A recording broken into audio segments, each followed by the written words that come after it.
చాలా మంది బాప్తిజం తీసుకున్నాక తర్వాత పాపంలో పడిపోతున్నారండి. రీజన్ ఏంటో తెలుసా? ఆసక్తిని పక్కన పెట్టడం. దేవుడు నీకు ఆసక్తిని పెట్టాడు. దేవుని ప్రేమను అనేకులకు తెలియజేయాలి. వాక్య పరిచర్య చేయాలి.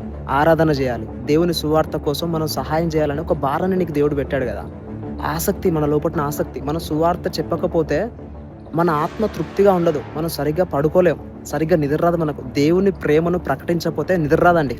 అసలైన క్రైస్తవునికి దేవుని సువార్త ప్రకటించకపోతే నిద్ర రాదు అసలు.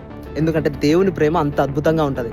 ఈరోజు బాప్తిజం తీసుకునే ముందు దేవునికి ఒక ఆసక్తిని పెట్టాడు. వాక్య పరిచర్య చేయాలనా, లేకపోతే ఆరాధన చేయాలనా, లేకపోతే సంఘంలో సేవ చేయాలనా, ఇలా రకరకాలుగా దేవుడు ఒక మంచి ఆసక్తి మనకు పెడతాడు.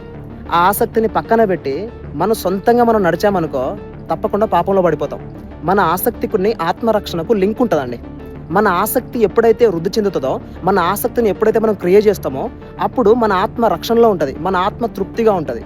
దేవుడు ఒకటి చెప్తే మనం ఒకటి చేసామనుకో తప్పకుండా మన ఆత్మ నరకానికి ఈడవబడుతుంది. దేవుడు ఒకటి చెప్తే మనం ఒకటి చేస్తే అది డేంజర్.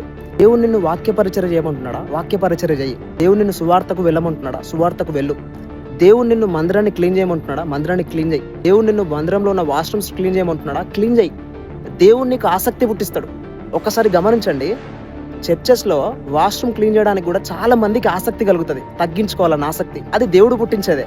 నా ఆసక్తి నన్ను బ్రతికించను అని కీర్తన గ్రంథంలో ఉంటది. అంటే దేవుని విషయంలో మనం ఏ ఆసక్తి కలిగి ఉంటామో అదే దేవుని చిత్తం అండి. నీకు ఏ ఆసక్తి ఉందో అది దేవుని చిత్తం. నీ లోపల దేవుని పట్ల ఏ ఇంట్రెస్ట్ కలిగి ఉన్నది?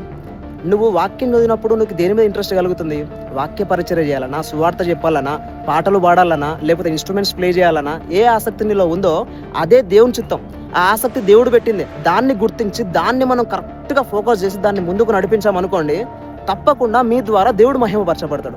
దేవుడు మీలో ఆసక్తి పెట్టాడు కదా, ఆ ఆసక్తిని క్రియ చేయండి. ఈరోజు చాలా మంది వాక్య పరిచర్య చేయట్లేదు. ఎందుకు తెలుసా? సొంతంగా నడుస్తున్నారు వాళ్ళు.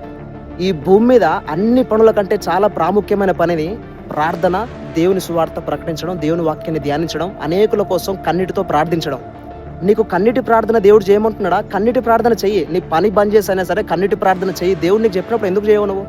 నీకు వాక్య పరిచర్య దేవుడు నిన్ను చేయమని చెప్పినప్పుడు నువ్వు వాక్య పరిచర్య పక్కకు పెట్టి నీ సొంతంగా నడుస్తుంటే నీ జీవితం ఏమవుతుంది? మన ఆసక్తి మనం పక్కన పెడితే దేవుణ్ణి బాధ పెట్టినట్ట. దేవుడు మనలో ఒక ఆసక్తి పెడతాడు. ఆ ఆసక్తిని నిర్లక్ష్యం చేసామనుకోండి మన ఆత్మ రక్షణ కోల్పోతాం. మన ఆత్మలో మనం తృప్తిగా బ్రతకలేం. ఒక మనిషి చాలా తృప్తిగా ఎప్పుడు ఉంటాడు తెలుసా? దేవుని విషయంలో దేవుడు ఏదైతే మనకు ఆసక్తి పుట్టిస్తున్నాడో ఆసక్తిని మనం క్రియల్లో పెట్టినప్పుడే మనం చాలా సంతోషంగా ఉంటాం. గుండె నిండా హ్యాపీగా ఉంటుంది. మనకు గుండె నిండా సంతోషంగా ఉంటుంది. కాబట్టి దేవుడు నీకు ఏం చెప్తున్నాడో చాలా స్పష్టంగా గ్రహించి అది క్రియ చేయి.